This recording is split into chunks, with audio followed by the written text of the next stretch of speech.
Kaskaskia, Illinois is a truly unique town. It was the first capital of Illinois. It's home to a Liberty Bell that predates the one in Philadelphia, and it's the only place in Illinois west of the Mississippi River. This last fact was not always the case.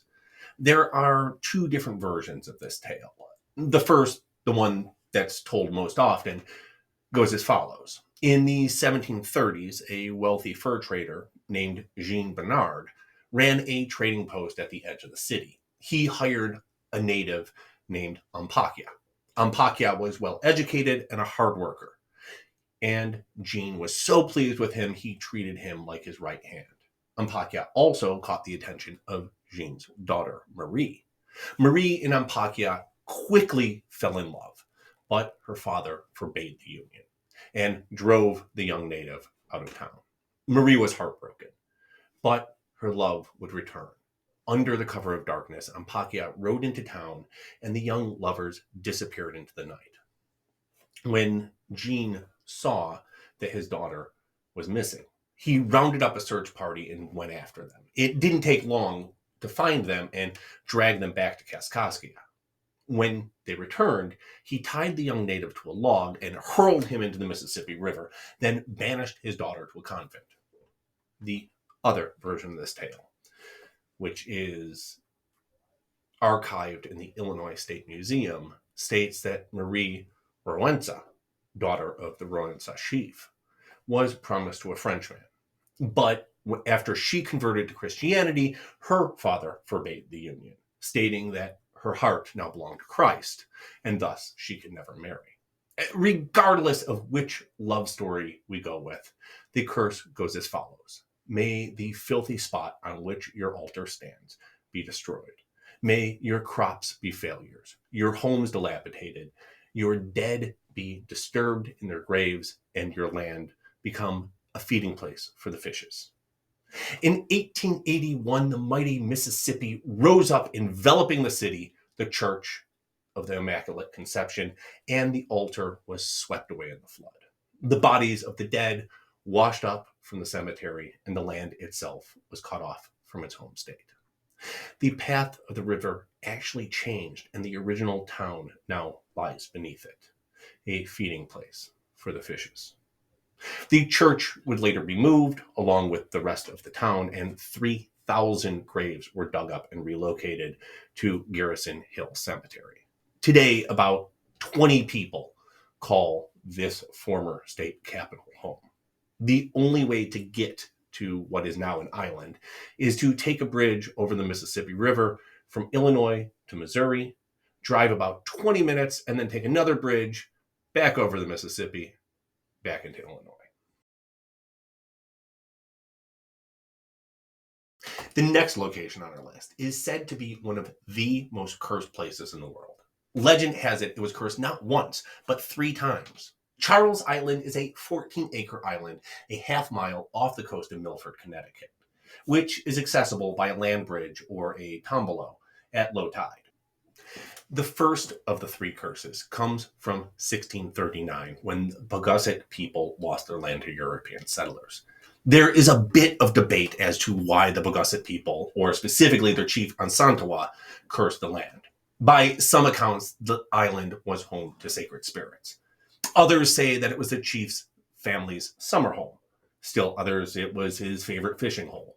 One legend even has it that Ansantawa's daughter was kidnapped. According to the history of a New England hometown, it was sold for 6 coats, 10 blankets, 1 kettle, 12 hatchets, 12 hoes, 2 dozen knives, and a dozen small mirrors. It is possible that Ansantawa regretted the sale after it was finished, or that he was forced to sell it in the first place. Regardless, the legend has it that the island was cursed by the tribe, and that anyone who tried to live there would be unsuccessful. Over the years, the land has changed hands many times. It's been home to a tobacco plantation, a 2.5-story, 35-room mansion that became a hotel. It was even a retreat for Catholic friars, among other things. None have ever been successful. This is, of course, only the first curse. The second curse comes from the famed pirate Captain Kidd, who allegedly buried an iron chest full of gold and gems on the island. He believed cursing the land would deter treasure hunters from going looking for it. Finally, 5 sailors discovered a treasure of Mexican Emperor Guatmosin in a cave in 1721. The treasure was said to be cursed by Guatmosin. 4 of the 5 soon died, and the remaining sailor hid the treasure in the basement of the Milford Inn. But when a customer stumbled upon it, the sailor snatched up the treasure and rowed out to Charles Island, where he buried it. Legend has it that neither treasure has ever been found. Today, the island is owned by the state of Connecticut and functions as a nature preserve. It's said that John Harris, who built the house on the island, mysteriously disappeared in 1850, leaving the home behind after just 15 years. Many have drowned crossing the Tombolo, including the hotel owner in 1853 when he had a heart attack during the crossing. And a church group was caught in a storm on Good Friday in 1929. Since the state took ownership of the island, an average of 10 people a year is saved from drowning.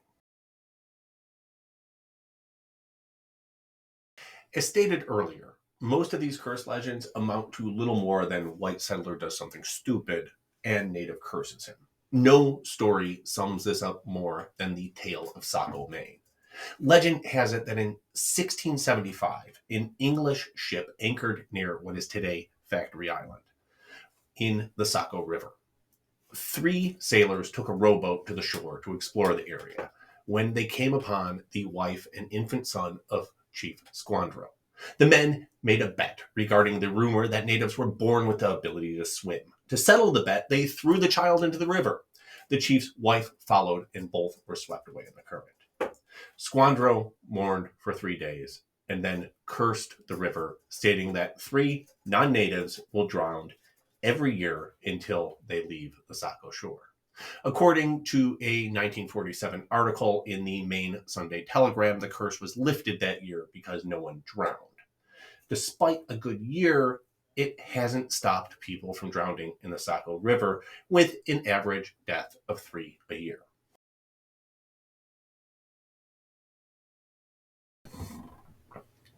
Point Pleasant is best known today for its relationship with the Mothman, but it has a much longer history with the supernatural. Centuries before the Mothman came the Curse of Cornstalk. In an effort to protect their territories and themselves, 7 nations banded together, including the Shawnee, Delaware, Wyandot, Mingo, Miami, Ottawa, and Illinois. The chief of the Shawnee was Cornstalk, and he was friends with the white settlers in the Ohio River Valley.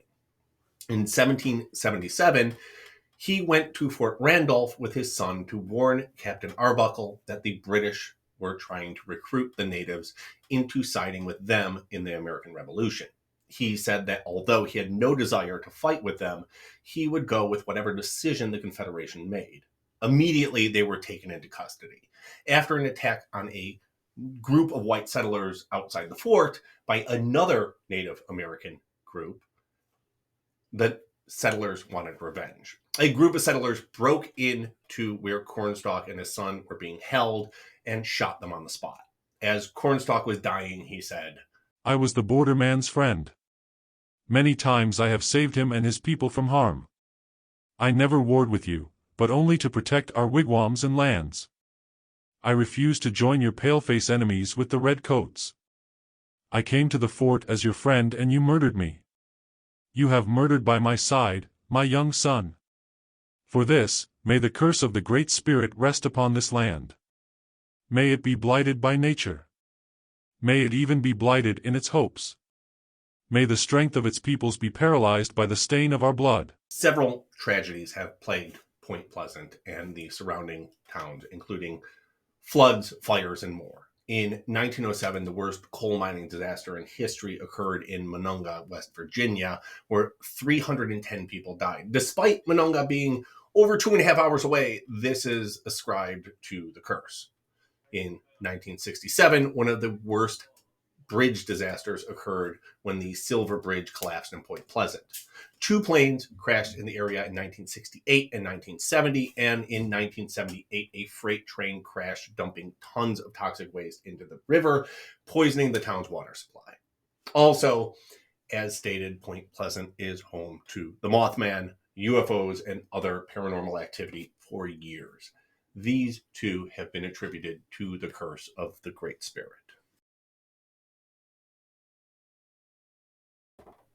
The final tale for today is Tenaya Canyon in Yosemite National Park. The area spans from Tenaya Lake to the Yosemite Valley.